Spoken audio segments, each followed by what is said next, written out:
Okay, so welcome, John. Hi, John. Afternoon session. Looks like it's just the two of us for the moment, anyway. Thought maybe let's start off with a little having a look at today's lesson. Just going to share my screen. So let me know when you can see that. Yeah, got it. I really like this. I really like this quote, and you picked this one up in the a few days ago in the preparation for doing the course, and it's triggered me into we are just massively congested in our house, and what with Sue's parents dying a year ago, there's even more stuff to deal with. But we've been congested before that, and I'm very aware that I've been holding on to stuff just for ridiculous reasons. So I've been putting stuff on Free Cycle. There's a site called Free Cycle. You take a picture, you put it up there, somebody comes along and takes it and makes good use of it. And I've really gotten into it. Okay, so since we started, I said declutter. You've gone, okay, I need to declutter. Yeah, and I mean, it's tremendously freeing. And part of my mind says, oh, well, you could sell this, John. And then the other bit says, don't be so bloody ridiculous. Just give it away. Let somebody else have it and make good use of it. And the people that have showed up so far have been, oh yeah, this is great. This is what I need. I'm going to do that with it, this with it, the other, and super. So it's in the spirit of giving. It's nice. Yeah. It's been used, well by someone else, and most importantly, it's freeing you up. It's freeing up your mental and physical space. So I think the idea of this quote is, and she doesn't talk about cleaning house, but it's a structure. These are the structures. We live in houses. We have physical space around us. If you live in a complete mess and everything's cluttered, that is likely to affect your mental and emotional state. Absolutely. You can see it, very clearly. A person's house is a reflection of their state of mind, how their house is. Yeah. Because it's like, well, what consciousness created that reality then? If it's very cluttered and there's chaos everywhere, and it's like, well, what state must your mind be in order to create that, and in order to continue living in it? Because you have to live in it every day and not say, okay, like it's time to clean house, literally. And do you remember the Limitless movie? Yeah. Which is really interesting. So in the beginning, remember, he's in such a depressed kind of nowhere state, and he takes the pill, and he goes, oh yeah. Oh my God, how could anybody actually live like this? This is appalling. Dishes not washed for a week, like just crap everywhere. And then he just goes, right, we're gonna get and so there was a symbolic there, like just clean up the physical space before you do anything else, because how are you going to be effective and productive and limitless if you're living in absolute chaos and mess? I mean, we're even contemplating the idea of selling the house and moving somewhere else and renting somewhere. Okay. Which opens up the space to go live in a different part of the country. Yeah, it does, potentially. Very interesting. But further south or north? North. You're going to go north? Wow. Okay. The frozen north. Okay. Deborah's like, no, not beyond London. We're not going north of London. It's too cold. Well, I mean, Yorkshire is very nice. It's cold in winter. You got the walking, I suppose, the Yorkshire Dales. So that's be nice. For example, yeah, Mm. and then you know it has a lot of character. Mm. Mm. Has a lot of characters. Yeah. Is that where you're from originally, Yorkshire? Yeah, I am from South. Yeah, I am. Yeah. South Yorkshire. Okay. How are you, Elaine? Great. Sorry I'm so late. I don't know what happened to the time. Okay. It's very hot here. Yeah. Really hot. Yeah. Hi, Elaine. Well, send some heat over here. Sorry, send some heat your way. Yeah. Channel some heat over here. Yeah. We just need moderation in life. That's all we ask for. Really, it's not a lot to ask, especially in ourselves. So Elaine's down in close to Durban, which is where I was last year. Oh, and it's very hot and sticky this time of year, January. It's like really. Oh, were you in this part of the world last year? Yeah, for a couple of months. Yeah, in Durban North. Yeah, I spent a couple of months until Christmas, and then came back. But honestly, I prefer Joburg's because it's just not sticky. It's hot, it's warm, it's sunny, whatever, 28, 29 degrees, but you don't feel uncomfortable. It's not that sticky humidity. Yeah. Okay, so we're just Johannesburg there. I think I'd rather deal with the sticky humidity than the city of Johannesburg. Whatever your preference is. As long as it's not an attachment and it's a preference, that's the main thing. Okay, so we're just talking about this this quote. Actually, John, do you want to read it for us? And then, yeah. Unless you put the house of your life, physical and verbal structures, in order, the urge for exploration of that which is beyond time and space will remain only a wish in the mind. If there is disorder in simple things of life, like can't read that word, like diet, sleep, exercise, breathing, trying to build a structure of exploration will be like building a house in the sand. I don't know who Vimala Thakar is. She was a spiritual teacher, Indian spiritual teacher. Okay. Who lived in the last century. Wise words. She wouldn't have lived in that house then. No. So just highlighting, the need to get these basic things in place. And Elaine, John and I were discussing actually just his physical space, like he's trying to clean it up and get rid of clutter and so on. So that's part of it. It's structure in your life. Literally is the structure in which you're living. And too often we clutter our lives, clutter our space with all kinds of stuff. So that's one of the things I recommended doing was to start this course, just declutter whatever you can. And I did quite a bit, and I went through like my kitchen, and I tried to do it like, how can I do a min-max arrangement here? Exactly how and where do you store your things, and what do you have there that you don't need? What anything you don't use out, anything you use very rarely, well, do you need it on that very rare occasion, or can you live without it? It's very much where my head is at. And I'm very careful what I bring into my house. So there's really something to be said for that, also that feng shui kind of very open space and very minimalist. You can feel the energy. It's just like a totally different. You can feel when you walk into somebody's home. Okay, that's cluttered and untidy. The energy versus somebody who is very orderly and without being anal about it, but just have a much simpler way of living.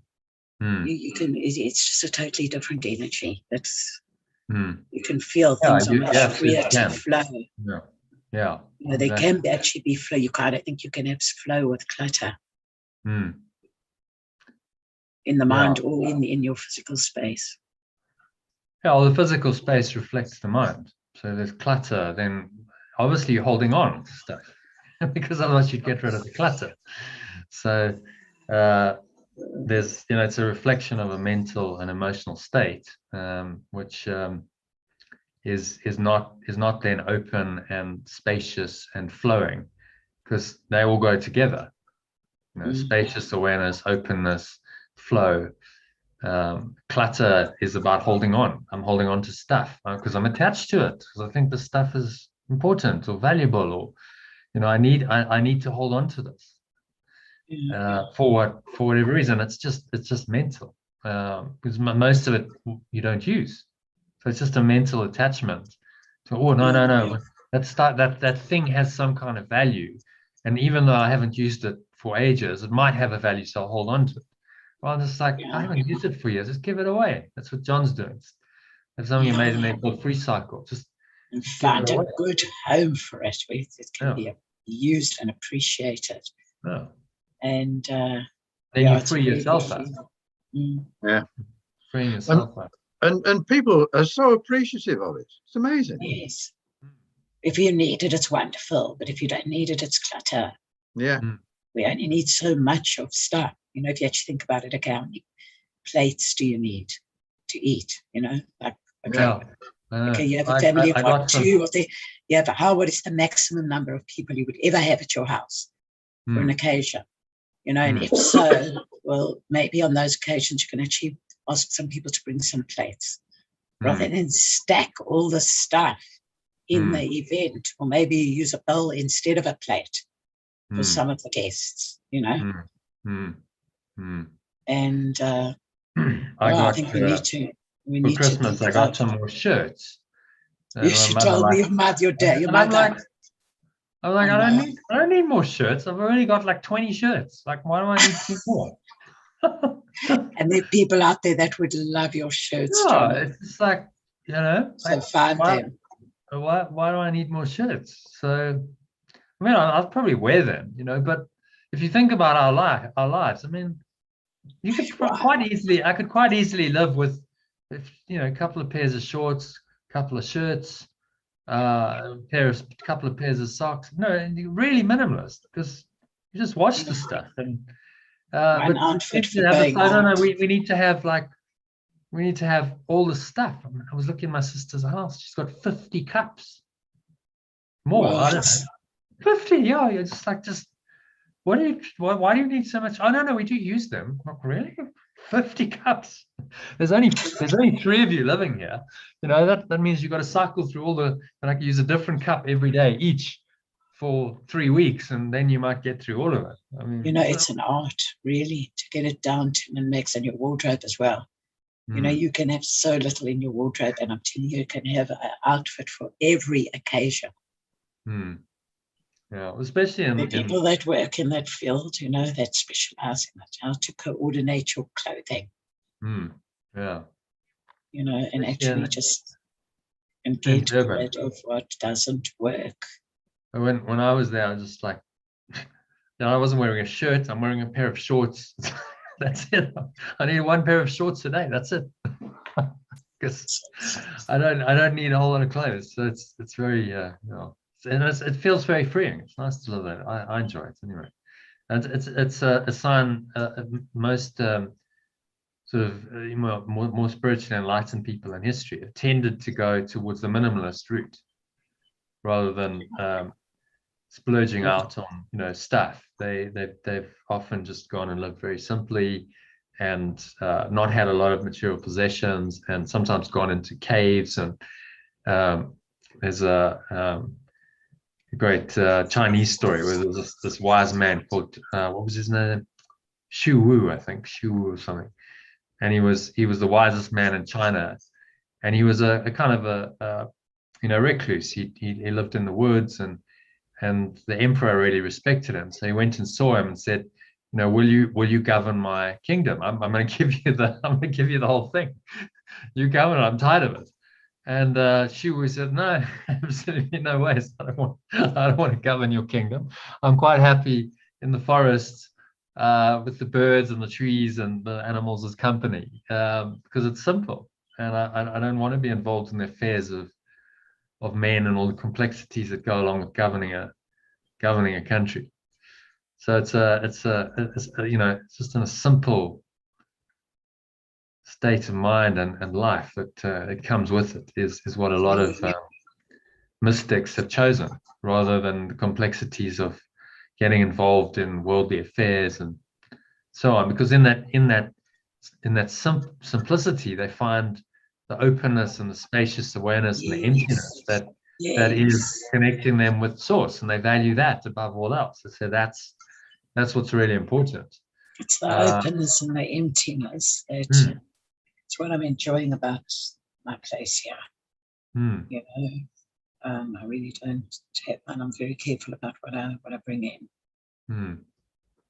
Oh, it looks like it's pretty secluded as well. So you have your space yourself. Yeah, it's very secluded, and it's very, very different. I've still got far too much clutter and far too much. I'm actually working on it. You know, even if you have a box, say, where you're storing stuff, you know, you should be careful what you're storing, and also store it in a very neat and orderly fashion, so that you know exactly where you can access things very easily and fast, and you know, it helps the flow that we want, and absolutely. that open, empty energy. And then as part of this, it's about getting some of these other structures in place. Diet, sleep, exercise, and breathing. So we're focusing in on the breath this week, and I'll talk about some exercise. Yours says physical and verbal. They will say they physical and verbal structures. Well, what do they mean by that? What that we just like watch what we say. Yeah. Say less. Yeah. What kind of words you're using? What the language? You know, how you're expressing yourself. If you're just using, you got to go in 30 minutes. Okay, John. I do. Yeah. Where do I actually? So if I click on chat here, is where I can just put them. We've done this before, John. Yeah. Okay, so let me just check that I. Okay, so I need to do. Yeah. Well, let's go. Yeah. I'll just go. Yeah. Okay, I've done this before. So, Elaine, if you can read for us the quote, that'd be nice. Okay, did you get my message there? I just said hi. Just come through. Yeah. Okay. That's fine. All good. Okay. So if you want to put anything in chat, you can do it that way. All right. And I see it and can take notes. So if you've got a question or something and I'm talking, you can do that. You can just wait until there's some space and then speak. Okay. So can you read that quote? You want me to make it a bit bigger? Yeah, it's very small. Yeah, much better. Thank you. Okay, there you go. Everyone then who hears these words of mine and does them will be like a wise man who built his house on the rock.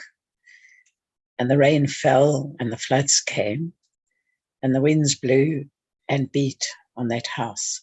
But it did not fall because it had been founded on the rock. And everyone who hears these words of mine and does not do them will be like a foolish man who built his house on the sand. And the rain fell and the floods came and the winds blew and beat against that house. And it fell, and great was the fall of it. Matthew 7:24-27. So that's a parable that Jesus told, which is what Vimala Thakar is relating this to. She's saying, you know, the house of your life is these structures, and do you build a house of your life on rock, on something that's solid, a solid foundation, or on the sand, which is shifting and changing? So it's a good reminder that you want to build your house on, you know, something solid and something that has depth and truth to it, rather than something that's shifting and changing and is not going to be a good foundation. So these structures like breathing and diet, exercise and sleep, are the the foundation of your exploration of truth. So I've observed if people haven't got that stuff together, it's very hard for them to then even start thinking about something beyond just their physical reality. If you've got all this, you're not breathing properly, let's say you've got real problems with your breath, well that starts to really consume your attention. So for instance, people have like sleep apnea. They don't breathe properly, and then they don't sleep properly. So now two of the structures are not working properly. So then they're tired and they're fatigued and they're low energy, and they're just kind of going through life existing. And because those foundations aren't solid, there's no way they're going to be exploring, beyond the physical realm. They're just stuck in trying to do the best they can and survive every day. And same with diet and exercise. If you don't have control of your diet, you're overeating, or on the flip side, you're anorexic or you're bulimic, and you don't have control of that. It's very unlikely that you're going to go into great spiritual exploration before you've sorted that out. Part of your healing would be to get that structure in place. That these things operate at a functional level. So you've got a good structure, and that's just taken care of. And in my own path, I found this very much. So I started off as an athlete, a professional squash player, and as a result of that, I had to get these things in order.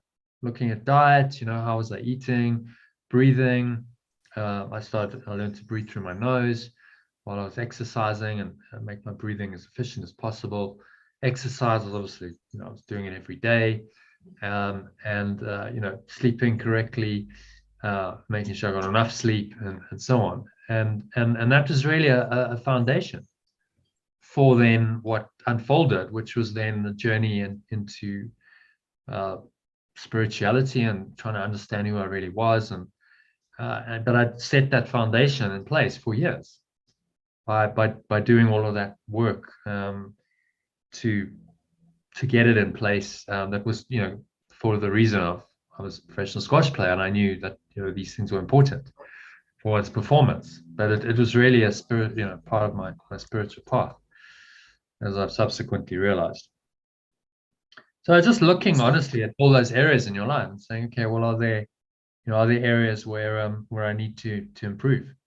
I need to get it. I need to optimize it, get it better, and then take action accordingly to put that in place. That you're doing these things, so you have the structure, because that creates more solidity. It means you're going to be more available to do this spiritual work and go deeper into the spirit. And as I've said, the same word for breath, life, soul, and spirit is it was used in Greek and Latin, Sanskrit, and German as well. Atman comes from the Sanskrit Atman, which is soul, and that means the breathing in German. So it's in the language. Why ha, the sound ha is the breath. It refers to the breath. So they made it part of their whole thing. So just getting this breathing correct really put you into a relaxed, calm state. You activate the parasympathetic mode, nervous system, which diminishes the fight or flight response. So you don't have these stress-producing hormones like cortisol and adrenaline and others running through your system, and it calms you down naturally just by breathing through your nose. So now you have a foundation of calm in your life. And from that foundation, you can then find that emptiness and that spacious awareness, and you can connect with source.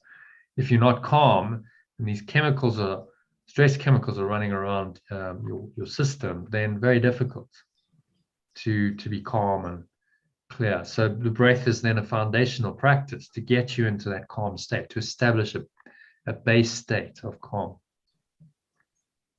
And it has various health benefits as well. If you're breathing in correctly and you're in the fight or flight mode, you start triggering the shutdown of non-essential systems like your digestive and your reproductive and your immune system, because your body says, no, these aren't essential, so we're going to depress those so we can mobilize energy. But if it's not life-threatening illness, that's a dysfunctional response. So breathing is a core way of managing your stress levels and bringing the stress chemicals down and starting to produce other chemicals, feel-good chemicals like dopamine and serotonin, which respond to the mind. You have different thoughts. You come into the present moment. You start to produce more dopamine and serotonin, which makes you feel better, and that helps you feel calm, relaxed, and poised, no matter what's going on. And those are all the characteristics of flow. Calm, you calm underlying state.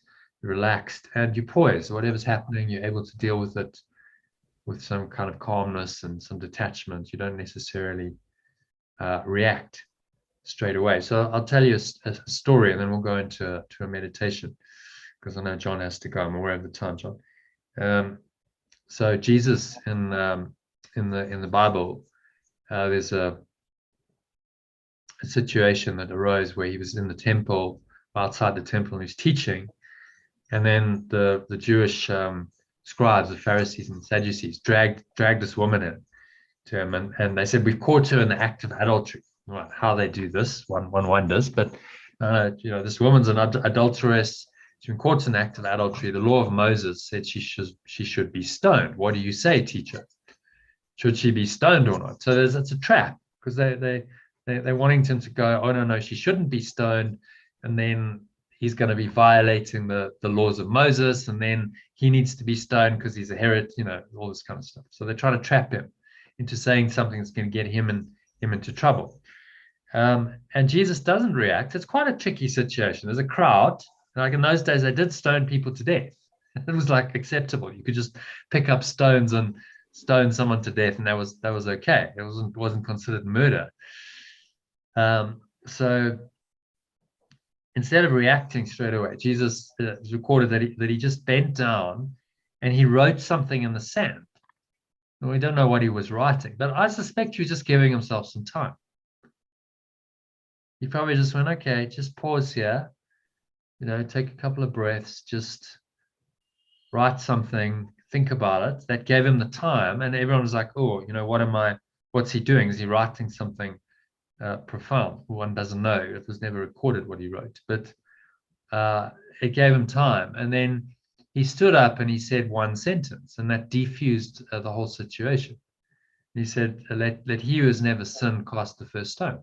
Simple. Just such a simple idea expressed so eloquently, and that made everyone just think. It made them turn within and go, well, can I really stone this woman if I'm certainly not perfect? And everyone reflected, and then they dropped their stones and they walked away. Point one finger and 3 points back at you. Point one finger, you got 3 pointing back at you. Yeah, exactly.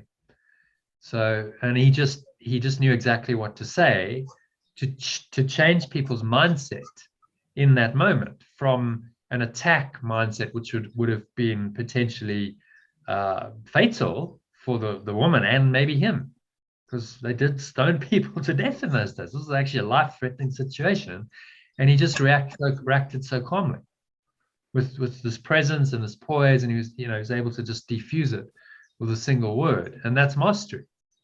That's a mastery of life. And he didn't react straight away. He just had the presence of mind to be calm and relaxed and poised, and said exactly the right thing that was appropriate. So there's an example, flow in action.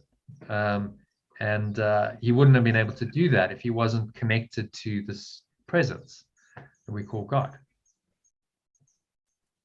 So this deep diaphragmatic breathing is a wonderful tool for cultivating this awareness, just creating more space, more awareness, more openness, less reactivity. So remember, between every stimulus and every response that you make, there can be a gap.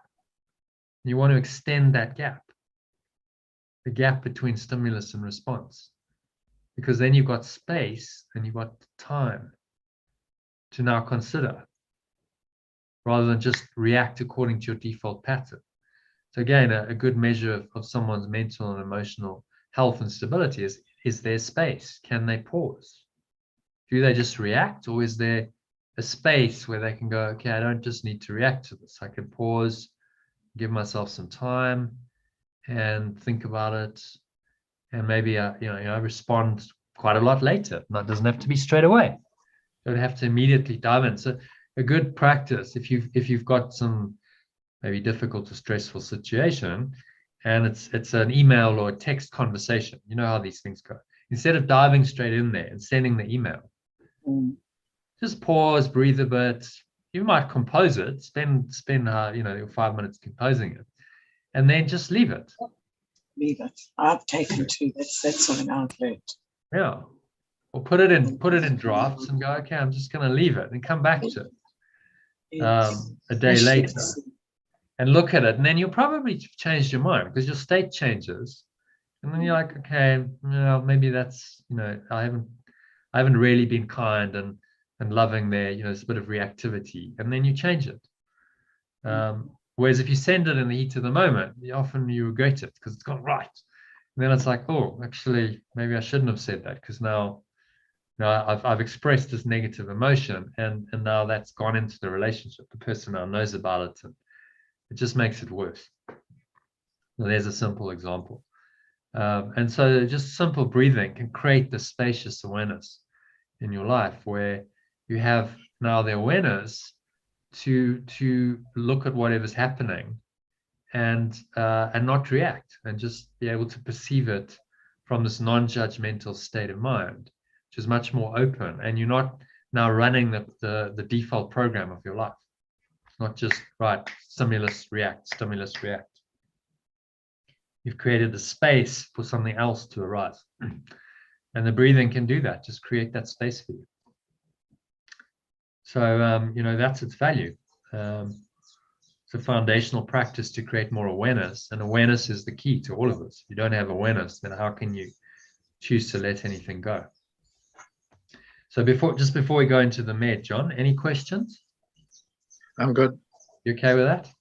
Yep. Yeah. So if there's any particular you want to know about breath work, then ask, as we're going to just dive into that and some different techniques this week. But ask in these sessions or put it in your email. You said you were going to compose to me. Okay, so shall we do a meditation? Yeah. All right, so I'm going to put you on mute.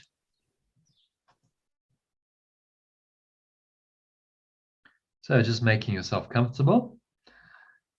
Elaine's lying down, that's okay. And John, you're probably standing up, so feet shoulder width apart. It's comfortable. Cup your hands in your lap, wave your hands. Hands by your side, palms facing up, open. And just start off by breathing nice, deep, slow, rhythmical breaths. So nice deep breath in. And feel the energy rising up the spine to the crown of your head. Another sip of air at the top, so it's maximal inhale breath. Pause for a few moments, just scan your mind. Noticing any thoughts, any emotions, any sensations going on. And if there's anything that's unpleasant, that doesn't feel good, and just being willing to let it go. So you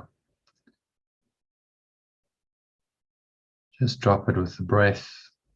It's a natural releasing on the exhale. The Hawaiians had this idea that the breath was a way of releasing negative mental and emotional energy. And they were spot on. Just exhale and just release out through the mouth.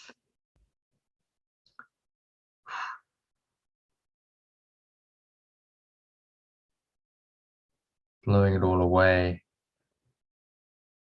Image that you can bring to mind is clouds just drifting away. Cloud patterns have no substance. They are ephemeral. You just blow them away with the breeze of your breath to the nothingness they really are.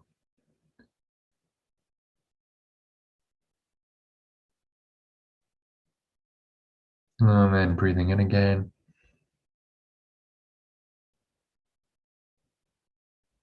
Just in and out through your nose.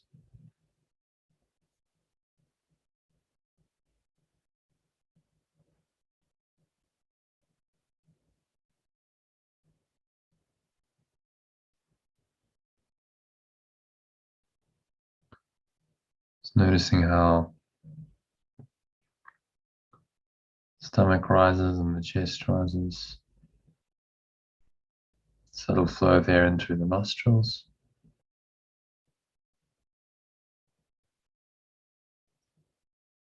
Pause briefly, find some space.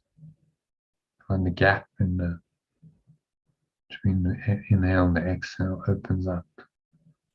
Gap in your mind, the spacious awareness arising. And you exhale naturally. Just let the air flow out of your nostrils. Notice that sensation. Notice chest and the stomach sucking back in. And pause briefly at the bottom of the exhale. And then move smoothly into the next inhale. So just breathing in and out through your nose.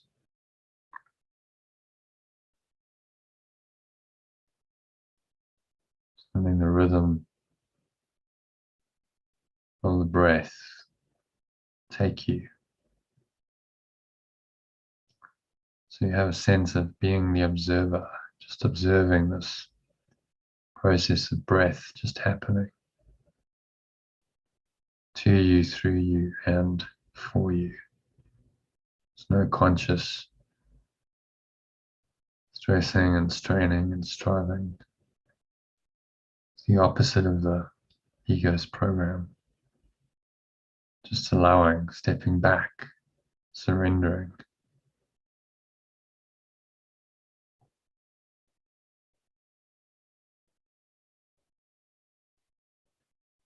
Into the stillness. Letting the breath just take you deeper and deeper into your own mind. To the still, vast, empty, spacious awareness that is there. It's in a word we can call God. Just pure formless awareness.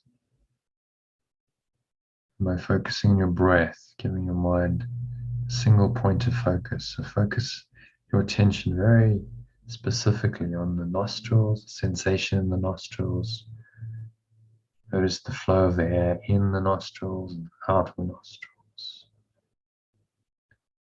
And there's a sensation maybe at the bottom of the nose and the tip of the nose and the area, the bridge between the nostrils. Notice the subtle touch of the breath on the area just below your nose, between your nose and your upper lip.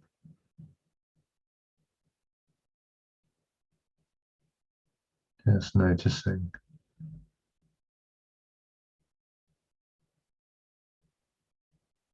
Putting all your attention on this area.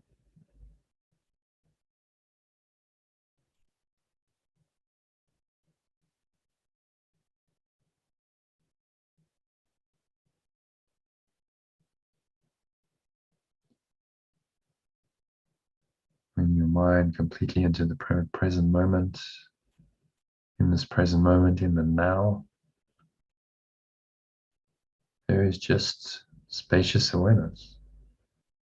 Now doesn't have to be cluttered with thoughts and emotions and sensations. It can just be awareness. Open, empty, spacious awareness. Being aware of itself. And this is where the simple breath watching practice can take you just into an awareness of awareness itself, which in other language, of course, in miracles terms, is the merging of the Son with the Father. When you come to this awareness, and your mind is rests in pure formless awareness, then the Son, which is the extension of this awareness, is now one with the Father, the source that is this awareness. So your mind rests in this awareness. I rest in God.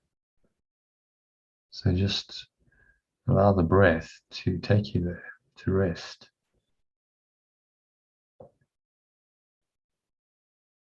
Rest in this pure formless awareness. Rest in God. If you find distracting thoughts and emotions coming in, just let them go. Just blow them away with the breeze of your breath.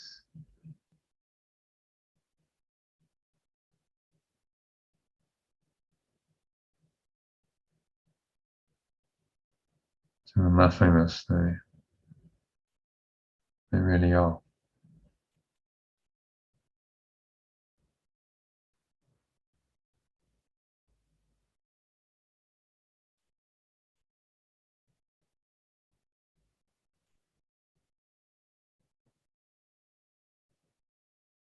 They come and they go, they shift and they change, just like cloud patterns. So how real can any of that be? When you recognize their unreality, just let them go, don't hold on to them. Then there's this spacious awareness that arises in your mind. This is the blue sky, permanent and eternal. It is unaffected by the clouds. It's in another order of reality. So just sink into that awareness. Let the breath take you into that awareness, deeper and deeper with each breath. Simply by observing the breath, subtle sensations in the nostrils, the tip of the nose, between the nose and the upper lip. Observing these sensations will take you into this profound state of awareness of your own true awareness, into the infinite, spacious blue sky of your mind, beyond the clouds. So for a couple of minutes of deep silence, just let yourself go there. All you need to do is focus on your breath, focus all your attention on the sensations of the breath in the nostrils.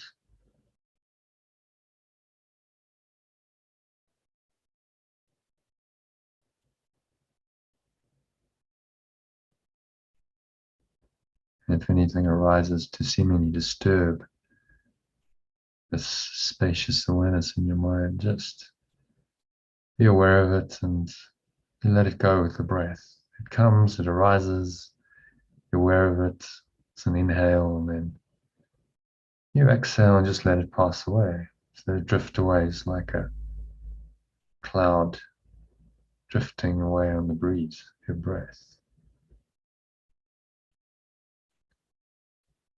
So just watching the breath will help you to let go of whatever is disturbing your peace in any way.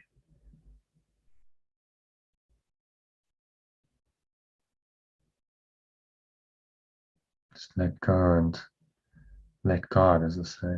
So let go and let this pure formless awareness arise in your mind. That's what it wants to do. It wants to make itself known to you. So get out of the way by focusing all your attention on the breath and stopping your monkey mind from all of its chatter that's blocking that awareness.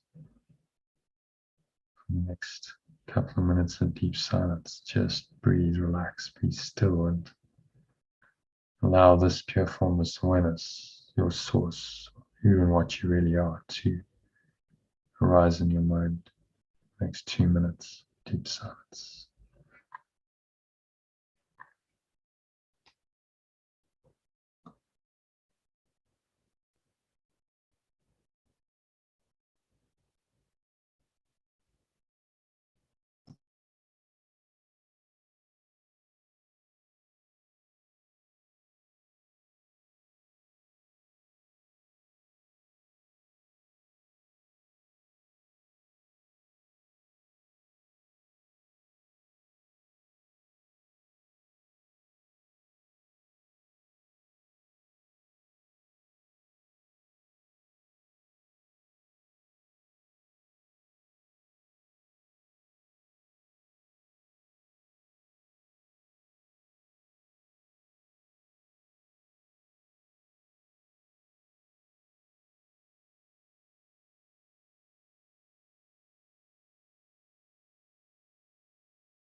If any thoughts arise, seemingly disturbing the spacious awareness, just be aware of them and let them go with the breeze of your breath.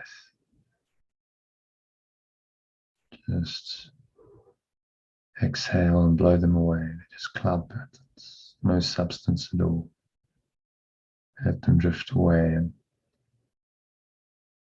pure formless awareness, blue sky of your true mind, is all there is to be aware of. For another minute or so of deep silence.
So just gently coming back from this deep state and bring some of your attention back into the body through the breath. So the same way we entered, carried us through the meditation, you come out. Just notice the breath in the various parts of the body. So you breathe in, notice the stomach rise and chest rise, and this whole flow of air in through the nostrils.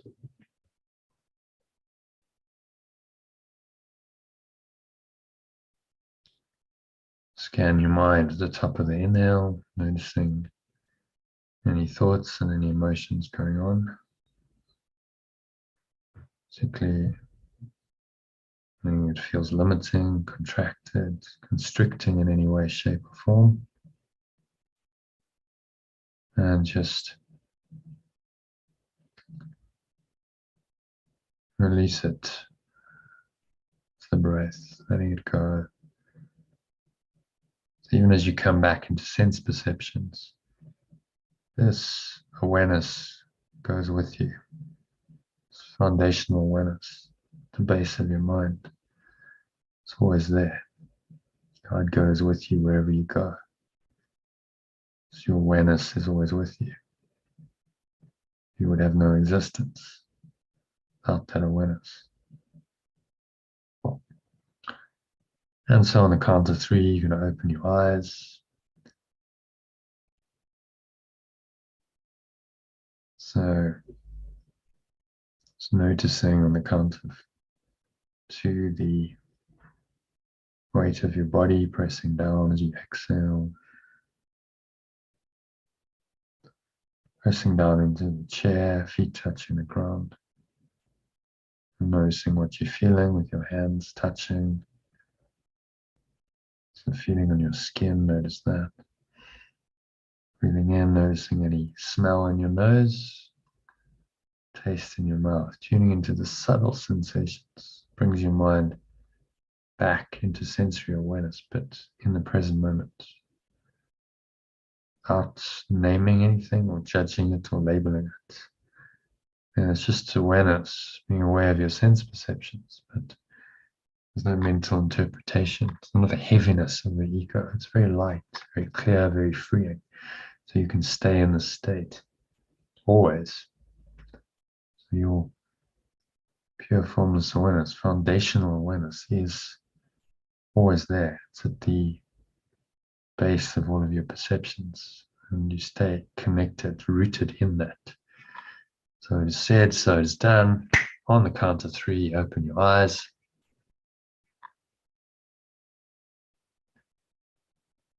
So just looking around, taking a minute just to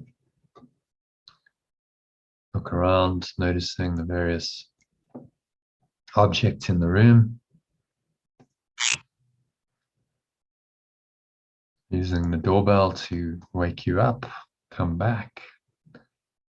And just observing, you're noticing whatever's going on, but without judgment. So whatever your eyes happen to rest on, they rest on.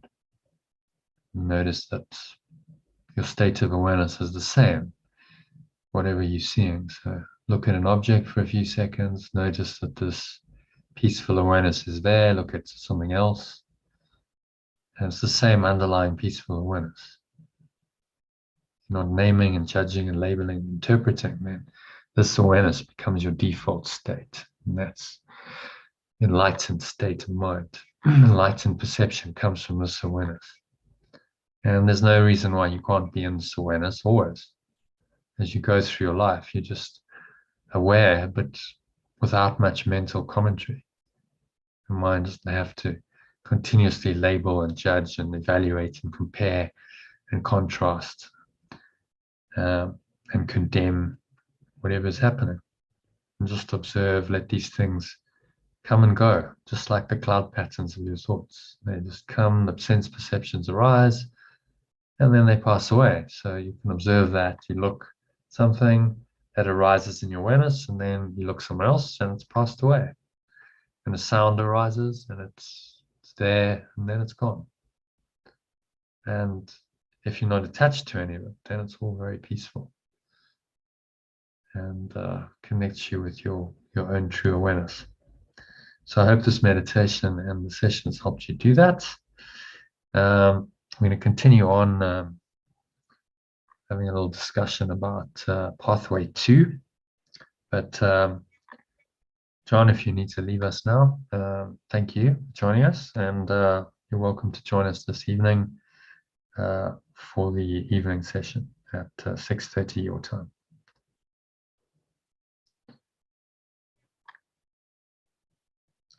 Okay, so let's mute everyone. Hi, Katie. Hi, How are you doing? I'm doing good. Okay, excellent. So you just missed the meditation, but we're going to go into a little discussion now. So thought we'd have a look at the second pathway. So we did the first one yesterday. If you didn't, you weren't in that session, I think, but it's in the recording of last night.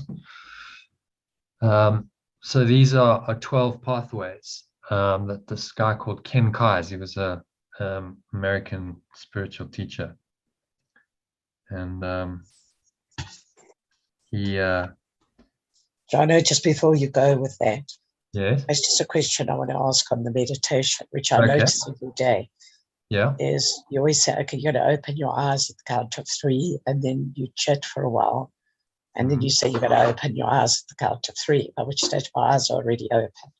So I don't know, the first time you say that, you mean that we must just open our eyes for momentarily and then go back into the meditation? No. So it's once when I say open your eyes, I say, well, what I'm saying is on the count of 3, you're going to open your eyes. So I'm preparing you. I'm saying, I'm going to count to 3 and then you're going to open your eyes. So don't do it the first time, because that's just telling you that this is what's going to happen. In advance, that is, it's coming. Okay. Yeah. All right. And then when I say, right, I click my fingers and I say on the count of 3, open your eyes now, then I'm saying, okay, now then do it. you actually do that. Yeah. Okay. So, All right. sorry for the confusion, but that's okay, what good. it is.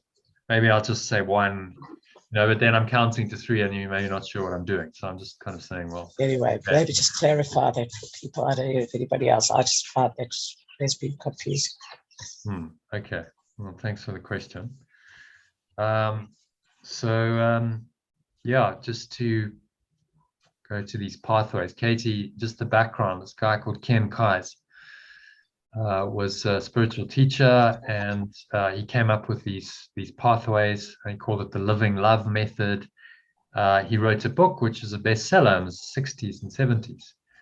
And then he passed away, and he had no one really picked it up and ran with it. I don't think he had a wife or family, so it just no one's really done anything with it. So I found it 10 years ago, maybe, online, and did a bit of research, and it's like, yeah, well, no one's really claiming these, so there's kind of no copyright. No one's interested. I was like, wow, this is good stuff. This is what he's putting down here. It's really based on deep spiritual teachings. There's a lot of Buddhist teaching in here, and he's just put it into these 12 pathways, which are quite helpful. So we're going to go through these and just discuss them day by day. Each day is a different pathway, and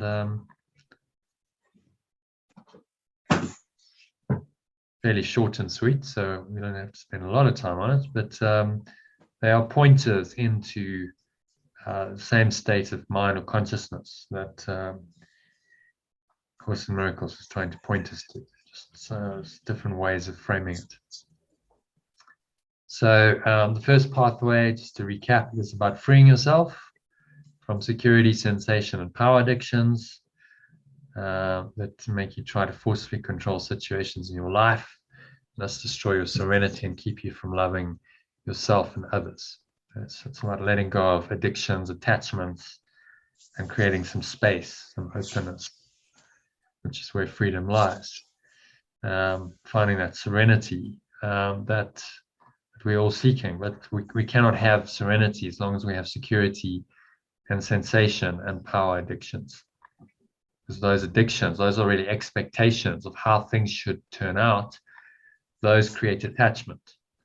And those move us out of our calm serenity into, oh, now I'm not happy because my expectation has been met. So I feel this unhappiness arising. And as the Buddha noted 2,500 years ago, this happiness is unhappiness. Suffering is the source of that is desire or craving. Craving or desire he identified as the source of unhappiness. And that insight remains as true today as it was then. So this is really just highlighting this idea that these addictions, craving something, security, so that's trying to avoid, that's fear. And so we pander to our fear by giving into these security addictions. Sensation, so that's physical sensations, desiring physical pleasure, for instance. And power addictions, so that's wanting control of other people, control in relationships, and so on. And these actually correspond to the three chakras. So you have the base chakra, that's all about fear, security issues. Then you have your second chakra, which is about sensation. So body sensations, physical pleasure. Third chakra is about power, sitting here in your solar plexus. So he's talking at these lower levels just to try and help us address the issues that exist at those lower levels. And those are the blocks to the awareness of love's presence. You only go into your heart space when you've resolved these addictions. And your mind is now free to open into this more kind of open, spacious awareness, if you could call a heart space. So this is preparation work to get there. So that's a bit of background. So let's go on to the second pathway then. It's part of the first three, which is about freeing yourself. So he's grouped them into threes. So this is saying that well, in fact, Katie, maybe you want to read it. You want to read this intro, and then we'll go into the second pathway. My internet is very slow. I can't see the screen, and I guess maybe I have to join via phone because I'm always breaking up. Okay. So you can't. I'll make it a bit bigger if that's helpful. Can you see the screen now or not? No. Can't. Okay. So Elaine, will you read paragraph 1 for us then? An addiction from there, or from first. Yeah, an addiction is a program or operating instruction to your biocomputer that triggers uncomfortable emotional responses and excites your consciousness if the world does not fit the programmed pattern in your mind. The identifying characteristic of an addiction is that if your desire is not fulfilled, you respond emotionally in a computer-like way and automatically play out a program of anger, worry, anxiety, jealousy, fear, and any of many other negative emotions. That which you emotionally avoid is just as much an addiction as is something you desire.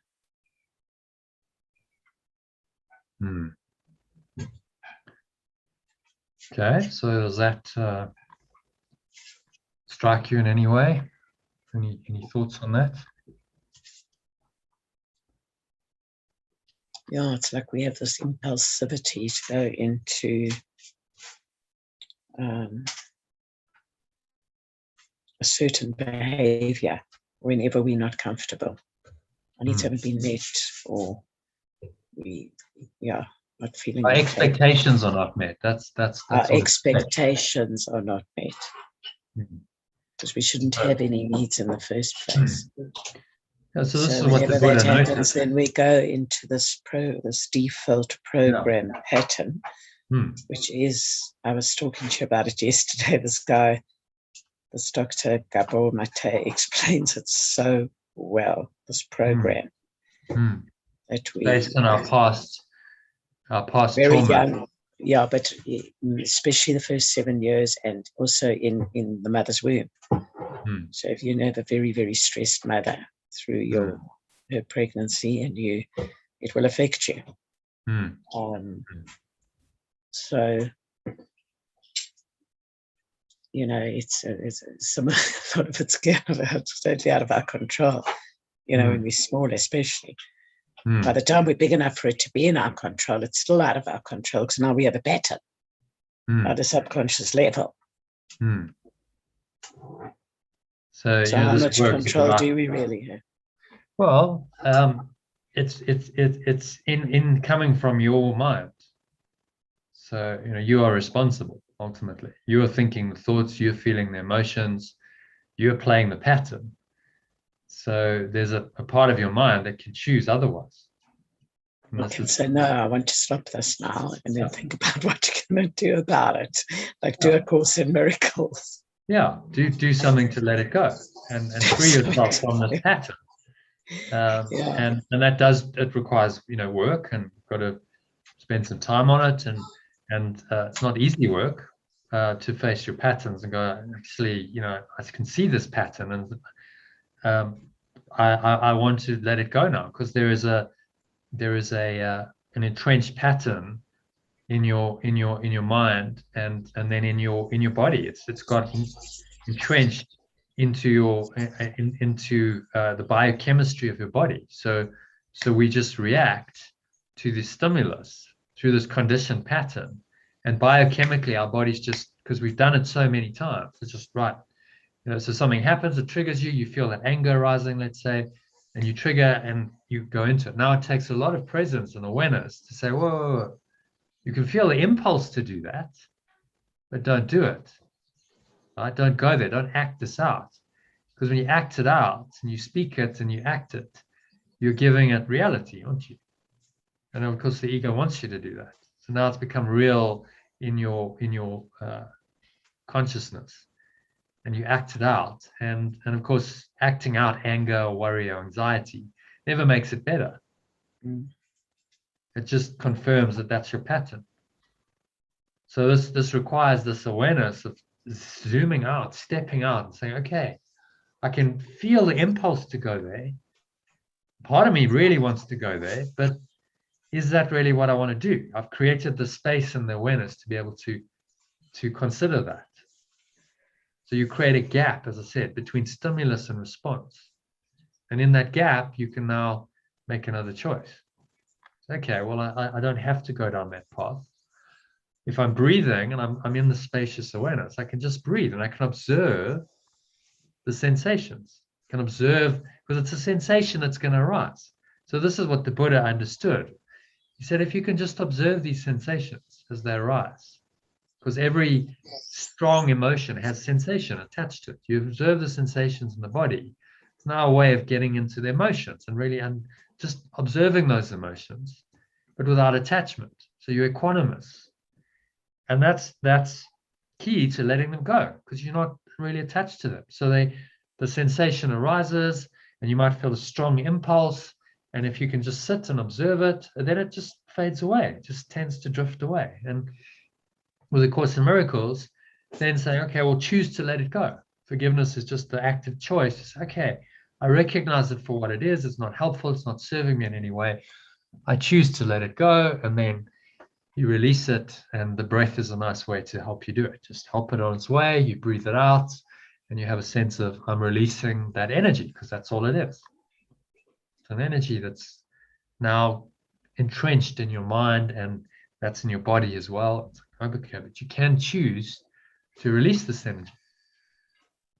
And the breath is a great way to help you to do that, because it just physiologically, there is a sense of release when you exhale. So use that to just help you let go and release. You can always feel it. If you take a deep breath, do that now. and you think of an issue that's troubling you, and you just hold it there, and you for a few seconds and notice the thoughts and emotions and any body sensations. Then you just go, okay, but I can drop this all. And you just exhale out, and you drop the shoulders down. You just physically release. Just sigh it all out. And you kind of sit in this empty state for a few moments and notice how you feel. You can feel that there's an emptier state, isn't there, when you do that? So we're just using the breath to help us to do this too. Because to just do it intellectually is quite hard. You know, which also which reminds me, John, you said I must bring up the question. Yes, please. As to what Jesus said about this Course of Miracles. Did he say there are other ways of letting go? He did say this is not the only way. Yeah, in the preface, he says, let's just go there. Yeah, so if you want to read paragraph 2, you know, he says very clearly what the curriculum, the course proposes. Yes. Is carefully conceived and is explained step by step at both the theoretical and practical levels. It emphasizes application rather than theory and experience rather than theology. It specifically states that a universal theology is impossible, but a universal experience is not only possible but necessary. Although Christian in statements, the course deals with universal spiritual themes. It emphasizes it is but one version of the universal curriculum.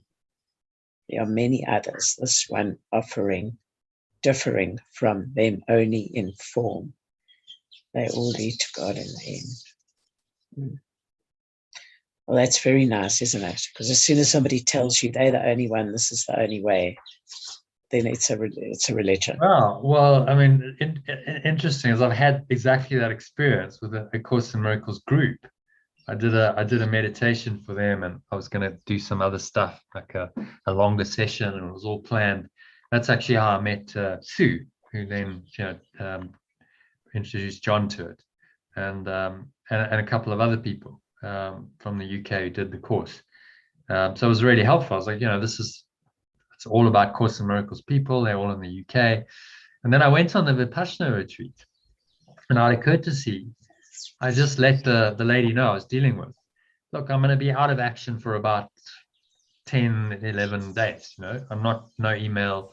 So if you're emailing me in that time, because we were trying to organize a date and stuff, just know, like, I'm not going to respond until the end of the month. Just out of courtesy to let her know, in case she emailed me and it's like, well, he hasn't responded for 10 days, he's not interested. And so then afterwards she just kind of cooled off, nothing was happening, and I was like, okay, so what's going on here? And eventually I get it out that, oh, no, we can't accept you now as a teacher because you've done the Vipassana retreat, and that's another path. I'm like, that's just ridiculous. Seriously. I said, I'm a dedicated course student and teacher. I've done it for 15 years. Because I've gone on a Vipassana retreat doesn't suddenly mean I'm just going to abandon all of that and now become a Buddhist. It was a very deep, and I had a deep mystical experience. It connected me with Source. I saw Jesus in one of those. It was clearly Jesus wasn't Buddha. It doesn't really matter though. It was an experience, and it gave me an opportunity to really immerse myself into this, pure formless awareness, which is God. And they're going, oh, no, you can't now teach. I'm going, that is just so ridiculous. And it even says here, there are many others, this one differing from them only in form. So in other words, don't get attached to the form of it. It's not about the form. It's about the essence, which is the same, which is God. The essence is this God essence, pure formless awareness, and they all lead to God in the end. So this isn't the only way. So don't be all like exclusive and go, okay, well, if you've looked at something else and you've done another a technique, really, because Vipassana is a technique, but there's, you know, some Buddhist theory behind it and some teaching that goes with it. Like, it shouldn't disqualify. In fact, it made me a better teacher, there's no doubt, because I understood now Buddhism at a deeper level. I understood what he was saying, and experientially. The breathing. Yeah. And then it's like, okay, well, it's the same thing. He just had a different approach to how to get there. He said, but watch your breathing and observe sensations, and that's a way of observing emotion, and that's very helpful. You can observe emotion and not be moved by it, be equanimous. You are forgiving it, aren't you? You're letting it go. You're just not allowing those emotions to move you anymore. So it's 6 of one, half a dozen of another. Just different technique, slightly different language, but it's really about letting go. So there's no contradiction at all. And yet they then said, no, we can't now accept you as a teacher. It's like, that's just, and it even says at the beginning of the course. So was at the end of that, did they drop out the course? No, well, they weren't doing the course. So they were an organization who have a network of a few hundred, maybe 1,000 people in the UK who study A Course in Miracles, and they run like events. They do. So they're trying to turn it into a religion now. Like, well, it just like all the churches did. That's what they becomes did. Too exclusive then, and it's like, oh no, you know, if you're not pure enough, by whose judgment? Because you've gone off the path and you've gone and done. But did you refer them to this? I did, yeah, absolutely. I said, but it says here, you know, very clearly. What did they say to that? No, they just said no. Unfortunately, yeah, I think, you know, people will. You know, this is the thing. It will always be that way. Whenever you get a prophet or as whatever, you know, enlightened, really enlightened person that or something like this, which is majorly inspirational, people want to like, oh, hold on, you know, and turn it into a religion.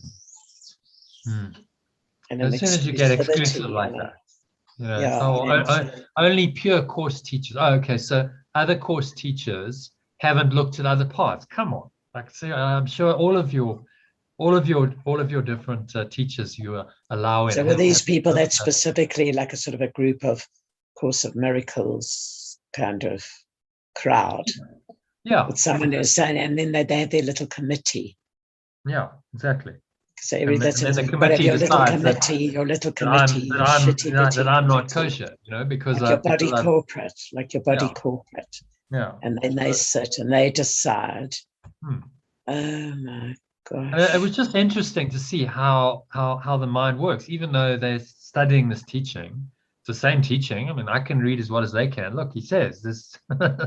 It's a universal curriculum. There are many others. This one different from them only in form. They all lead to God in the end. Okay, well, why are you then getting concerned about the form of the curriculum?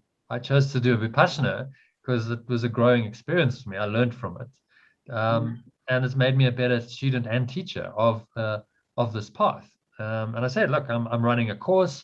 I had Sue and John on it, a couple of other people from the UK. I said, talk to them. You know, they had a good experience that really helped them.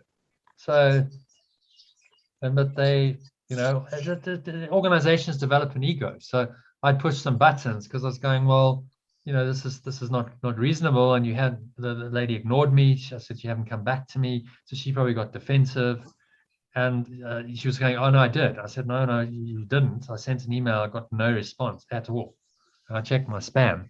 So you didn't. So like there's ass covering going on, you know, and then they feel like they have to support her because she's part of their committee and she's doing voluntary work. And, you know, this kind of stuff starts arising, none of which is spiritual or, you know, in line with the course at all. But it happens. As soon as you create an organization, then this stuff starts to happen because the organization has to have policies and rules. And who's making the policies and the rules? Are these people who are totally enlightened?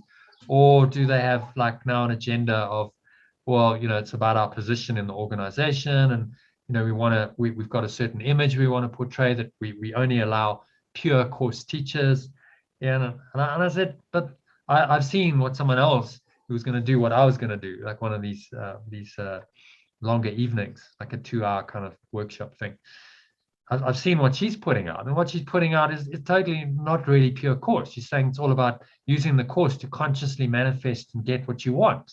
Well, that's not really what the course is saying at all. That's in fact completely the opposite. And yet you put this out on one of your emails, and presumably I didn't attend the talk, but presumably this is what she talked about: conscious manifestation. They even used the terms. The course is not about conscious manifestation.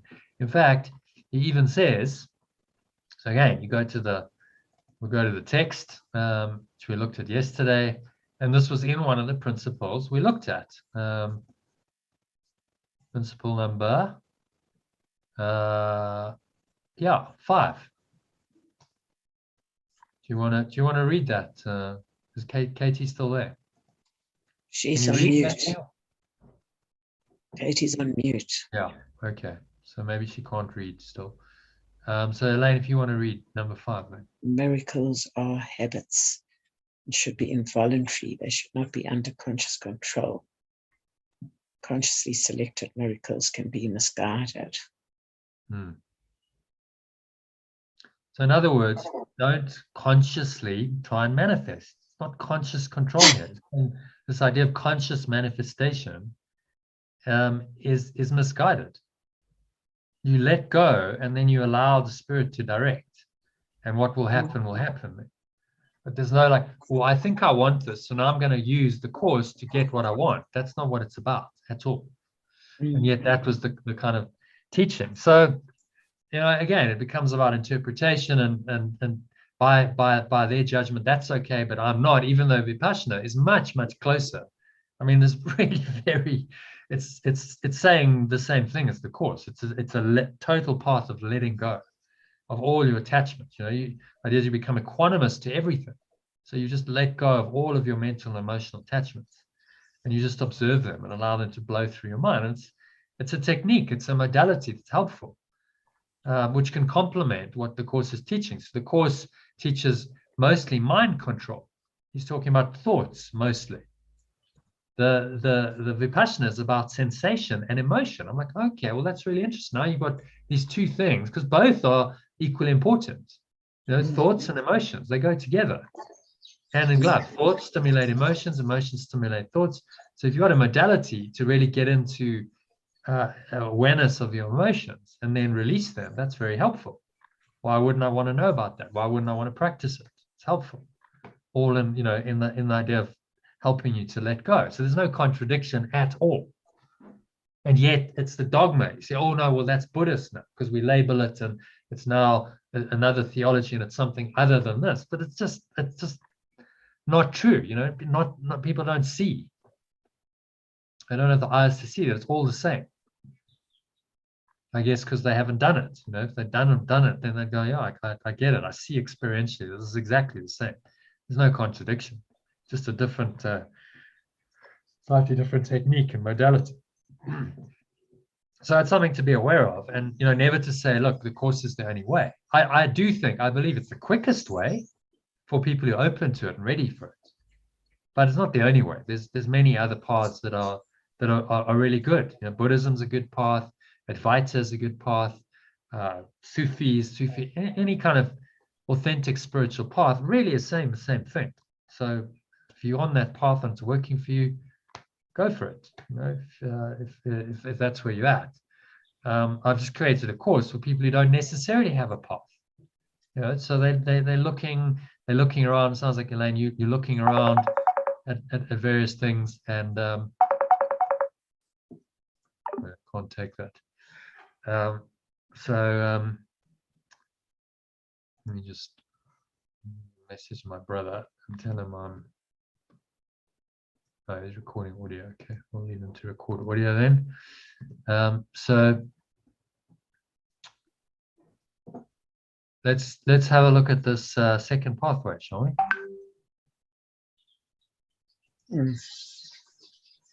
If you want to read the first paragraph. I am discovering how my consciousness dominating addictions create my illusory illusory version of the changing world of people and situations around me. We see things not as they are, but as we are. Every addiction distorts your effective processing on both conscious and unconscious levels of the enormous flow of information that is continually flooding in through all your sensory inputs.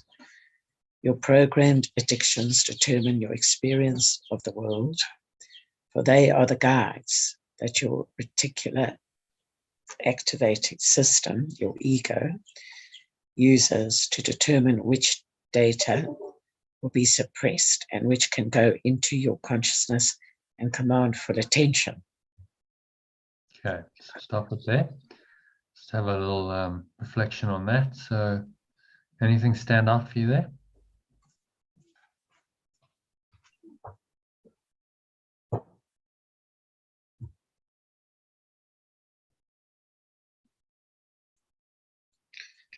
I think he's saying that we get bombarded by a lot of information, and our ego will determine what will be suppressed and what will come into the conscious mind. So our programming determines how we interpret the sensory inputs. So our sense perceptions, you're seeing, you're hearing, touching, tasting, smelling, this is all coming in, but how you interpret it is now your perception. And your programmed addictions, so these are deep-seated beliefs, which then result in expectations, which then result in the way that you process that data, the way that you interpret it, determines then your experience. Because your sensations alone don't give you experience. It's your interpretation of them. Your perception of them gives you your experience, doesn't it? Mm. And so he's highlighting this and saying that these addictions then are just programs that are filtering this information, interpreting them in certain ways, constructing a reality out of them, saying, right, that is now reality. And now you live in that self-created reality, but it's happening unconsciously, because the programs are happening in your subconscious mind. And so you're not aware of it. And so you go, well, that's how it is. No, that's how you perceive it to be. That's the truth of the matter. It's how you've interpreted the data that's coming in from the external world. And now you've created an interpretation of it. And we don't realize that our beliefs and our perceptions are just interpretations. That's all they are. It's one way of looking at the situation and interpreting it, and then constructing a reality out of it. And that construction of reality then reinforces your ego, this what he calls reticular activating system, which is an interesting term for the ego. But it's how your mind filters and then perceives these external stimuli, your senses. And people can have the same experience. You've probably had this experience. You can experience the same thing. You're in the same place, you experience the same thing, and then you have a completely different perspective on it from someone else. And it's extraordinary how that can happen. It happens so often. So then you start to see, reality is not objective.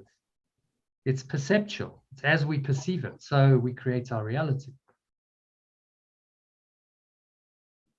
That's the way it works. To give an example of that, once I was watching this movie, it was an old movie, Demi Moore and Michael Douglas, called Disclosure. And no, sorry, I'm getting confused. It was with Demi Moore and Woody Harrelson and Robert Redford. And what was it called? No, it wasn't Disclosure, it was something else. Can't remember. But anyway, in this, the plot is that this couple, Woody Harrelson, Demi Moore, down and out, so they're going to lose their house. They don't have enough money. So they go to Vegas. They take their last savings. They go, right, we're going to give it a go. We can go to Vegas and we're going to gamble this. We're going to try and make our house money back. And initially, the first day is fantastic. And then the second day, they lose it all. But Demi Moore sees, Robert Redford sees Demi Moore and he rather fancies her. So he makes them an offer. He says, I will give you $1 million for one night with your wife. And so they discuss and they go, well, you know, just one night, okay, we'll go with this. And of course, this creates a huge amount of stress. The guy's like, changes his mind, but then it's too late. He's gone off in a helicopter, and it's like, and so then he goes through all this, you know, relationship drama. And so as part of this, the billionaire's right-hand man goes into his house, and the guy's drunk. He's passed out because he's been drinking too much. And he can see this photo, and he's torn the photo in half of him and Demi Moore. You know, it's torn down the middle, and then you can see he's taped it together. He's put sticky tape and taped it together again. And so the guy looks at this and he smiles.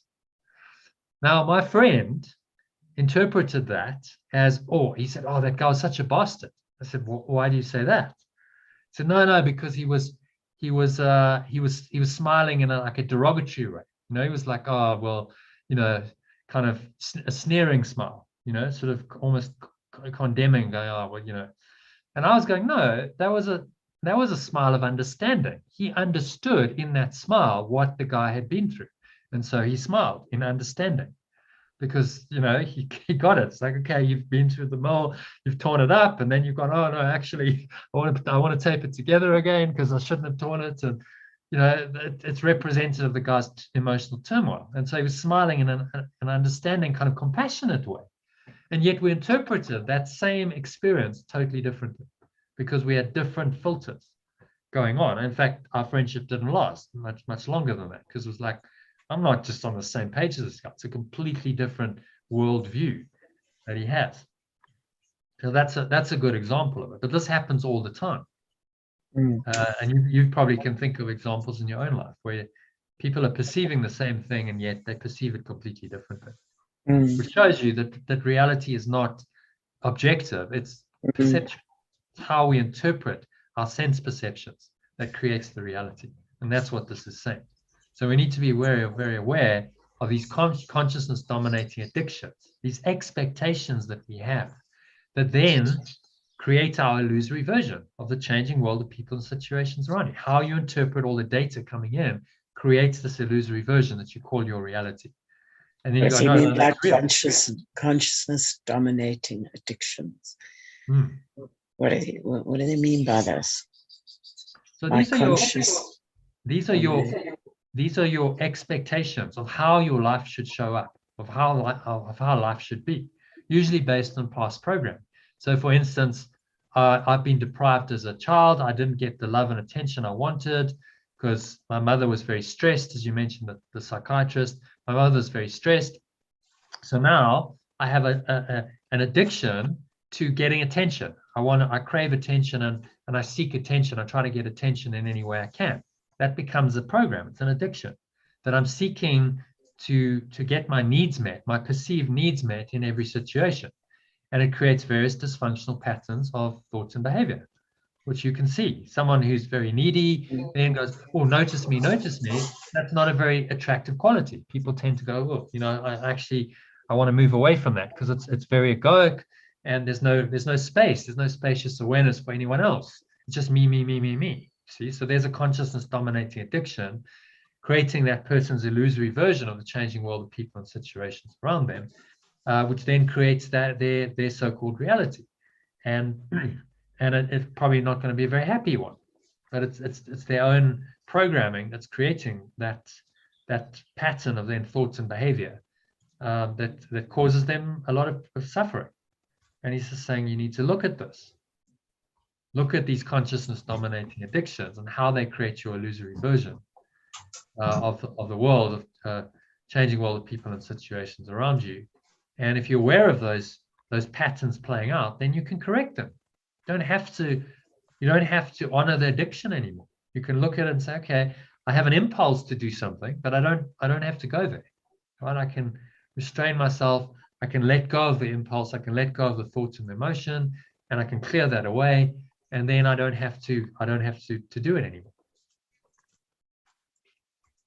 Does that make sense? Yeah, absolutely. Okay. So any questions on the first paragraph? I'll be back. Okay, you've got to go. All right. So let's engage with Katie. Hi, Katie. See, your internet's unstable, so hopefully you can hear me.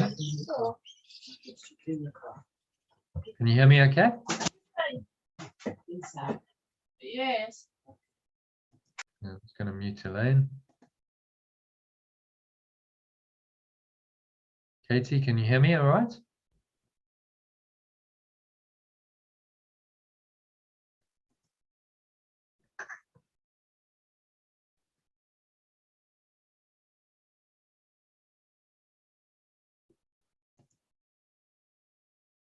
Okay, so I'm not sure if you're hearing me, so I'm just going to pause here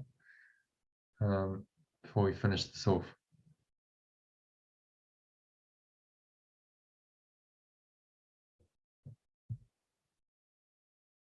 I'll read this. So the more you love with your distorted versions of the people and things around you, the more certain you will feel that it is the only true picture of the world. Thus, you build up a warped picture of yourself and the people and situations in your world. Your mind is such that whatever it believes is true produces feedback that continually reinforces and molds your perceptions. It's only when you become free of your addictive programming that you can perceive how things really interact in your world. So what he's saying there is that we have these distorted versions based on our programming of reality, and that then becomes true for us. This is the quote, true picture of the world. The more we produce these distorted versions and honor our addictive programming, the more that becomes the truth for us. So we build up a warped picture of ourselves, people and situations in the world. It's distorted by these programs. So the mind is such that whatever it believes is true produces feedback that continually reinforces and molds your perceptions. So it's a self-perpetuating loop. I have these distorted beliefs that create a distorted perception of myself and others. That then becomes the reality, seemingly, and now I have this very, very twisted, warped picture, and now that's confirmed. So I believe this. It creates perceptions. It creates a feedback mechanism which tells me that this is true. That then reinforces these perceptions, molds those perceptions, and entrenches them. So beliefs create our interpretation of the world, which then reinforce the beliefs, and that keeps us in the cycle. Just we believe certain things, we perceive in a certain way, then perceptions get confirmed. That reinforces the beliefs, which keeps the perceptions, same perceptions going, and we just get caught in a self-perpetuating cycle. And so the way out of this is to say we must look at our addictive programming, these expectations, and start to undo that programming, to free our minds to perceive things differently, perceive how things really interact in your world. So if you can start perceiving without judgment, without these expectations, and everything just is as it is. So you look at something and it just is as it is. You don't put your interpretation onto it. You don't have all kinds of expectations of reality. Then you're starting to come into the clarity of perception that is associated with enlightened states of happiness and peace. Because without all of those interpretations, you can just be aware of this underlying spacious awareness in your mind. And that foundational awareness of the ground of being underlies all of your sense perceptions. So whatever you see is now seen from that state, a very clean, clear, open state, without judgment. And that feels very peaceful. It feels very calming, very open, very happy, very joyful. And this is the enlightened state that we're all trying to train our minds to be in. Okay, so any questions on that, Elaine? You missed a little bit of that, but Katie, any thoughts, any questions?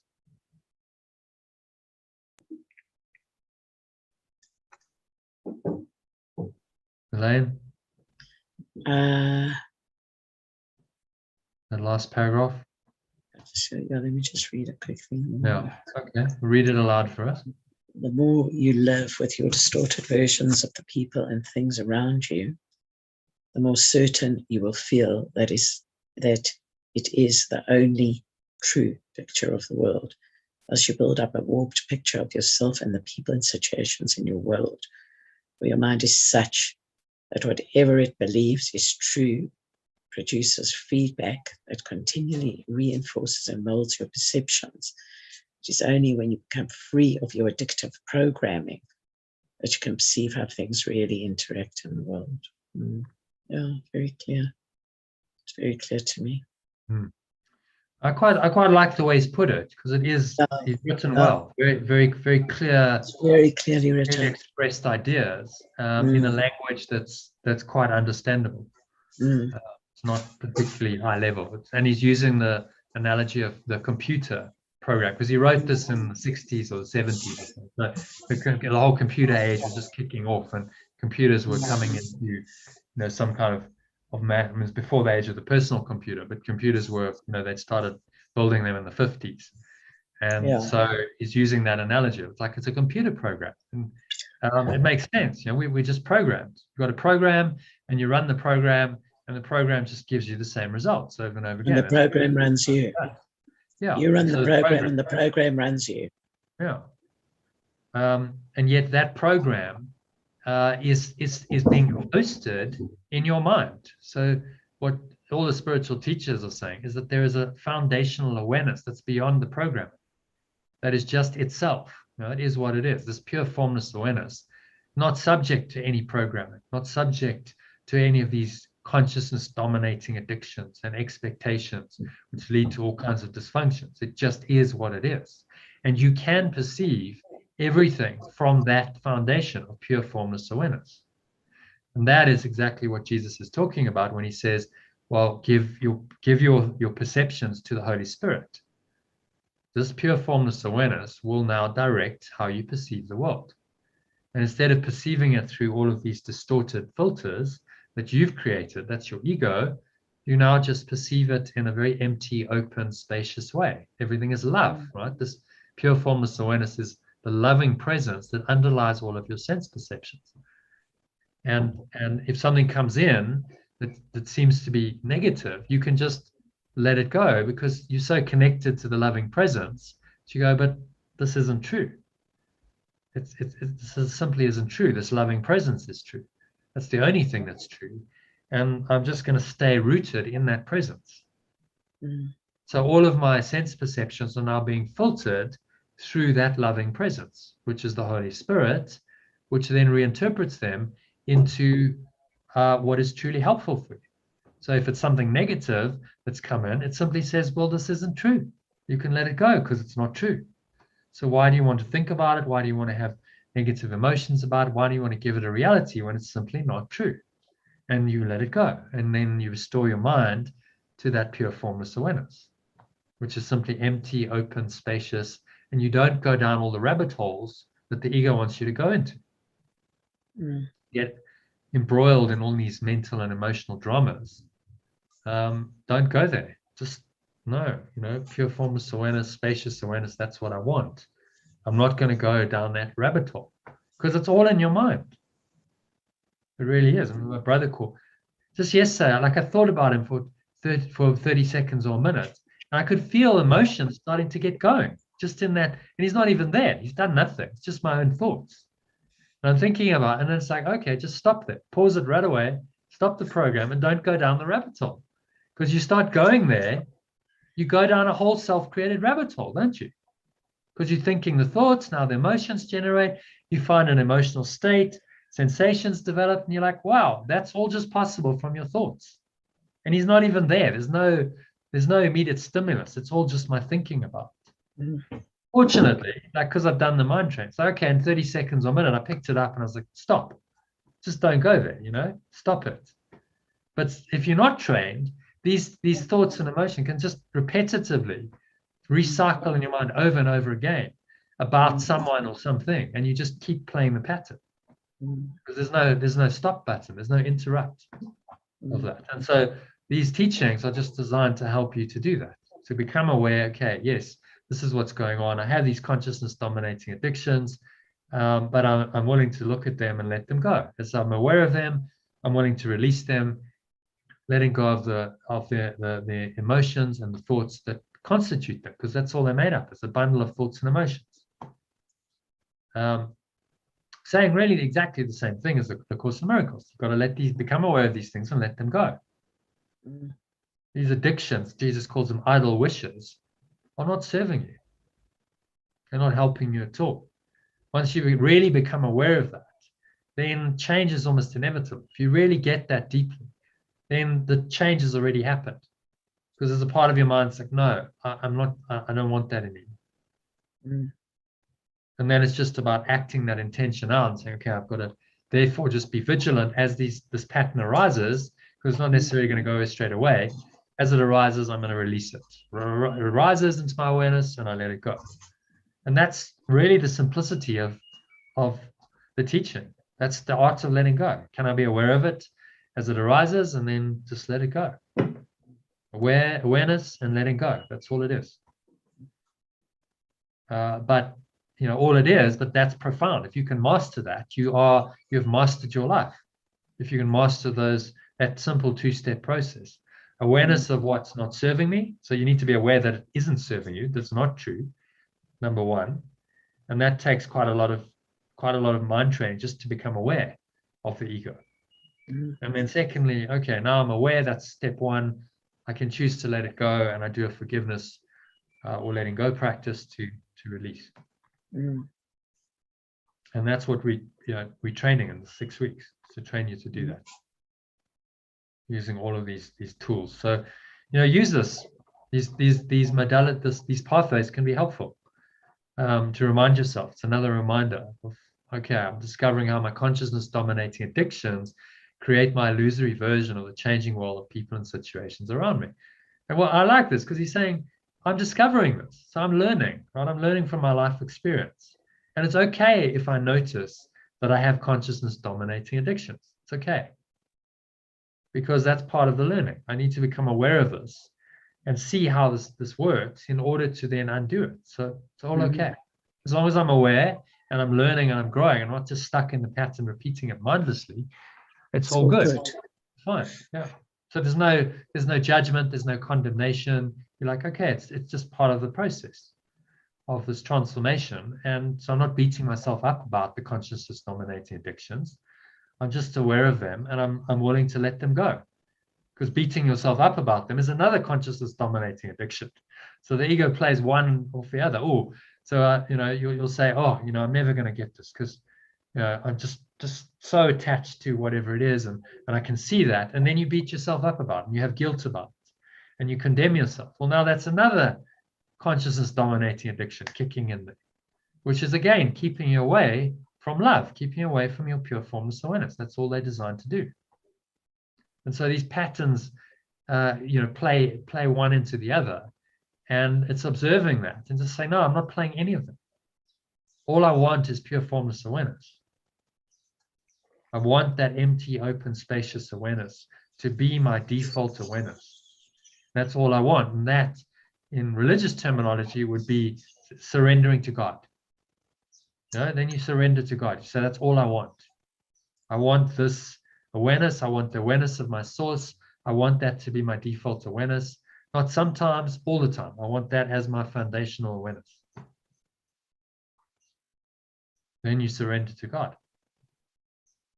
And you have that mystical merging into that awareness. That's the union of the Father with the Son. That's all it is. It's that your awareness coming into that awareness. You are now aware of that awareness. It's so simple.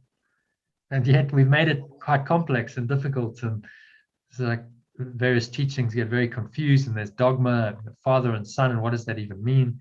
It just means you become aware of that awareness. And that awareness is now your awareness. That's what it means. Very simple. And these are just pathways into that. Okay, so any questions on this? Done pathways 1 and 2. Any thoughts, comments, questions?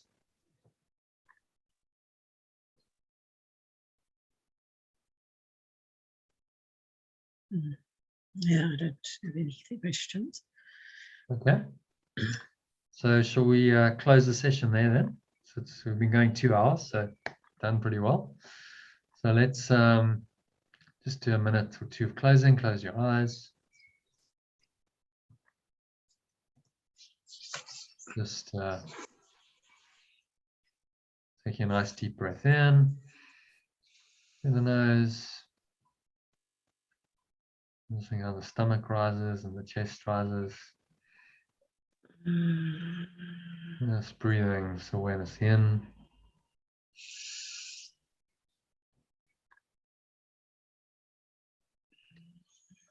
Connecting with this pure formless awareness, this spacious awareness, presence of love.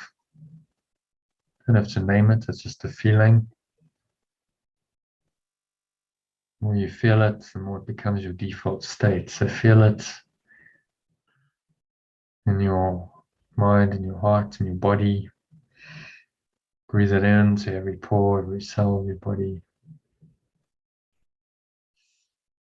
Invite it in, invite it to become your default awareness. Smile. And just feel grateful for this awareness. This is the gift of God to you, gift from your source. You still have this awareness which can free you totally from all the consciousness dominating addictions that create your illusory version of the changing world of people and situations around you. Free you from the entire illusion of the perceptual world into the kingdom of heaven, as Jesus puts it. Nirvana, the Buddha called it. Just pure formless awareness, empty, spacious, but totally peaceful.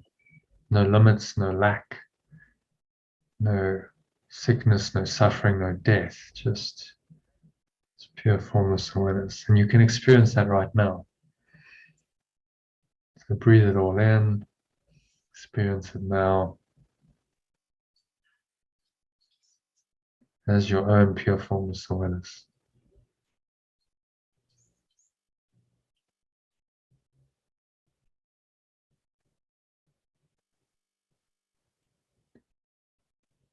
And just stay there by acknowledging it, honoring it, setting an intention, saying, this is what I want, just to stay in this pure formless awareness. Stay rooted in this. This is the foundation of all of my perceptions, foundation of my life. So it is said and so it is done. So as you open your eyes, you're going to look around for 30 seconds and notice that underlying all of your sense perceptions, whatever you're seeing and feeling, touching, tasting, smelling, and hearing, this awareness is still there, even while your senses are engaged. So if you can continue on in this way, then you will be in a very peaceful, calm and flowing state for the rest of the afternoon, evening, which is what I wish for you until our next session. So join us then at 8:30 South African time. That is 7:30 for Katie. Katie's no longer here. Okay, so shall we end it there? Okay. Elaine, thank you. I will see you a bit later. Okay, 8:30. 8:30. Yeah, is it hot in Germany? So yes, it's hot. Oof. Not too bad. And it's upper 20s, but it doesn't have the humidity, so it's comfortable. Okay, kill me.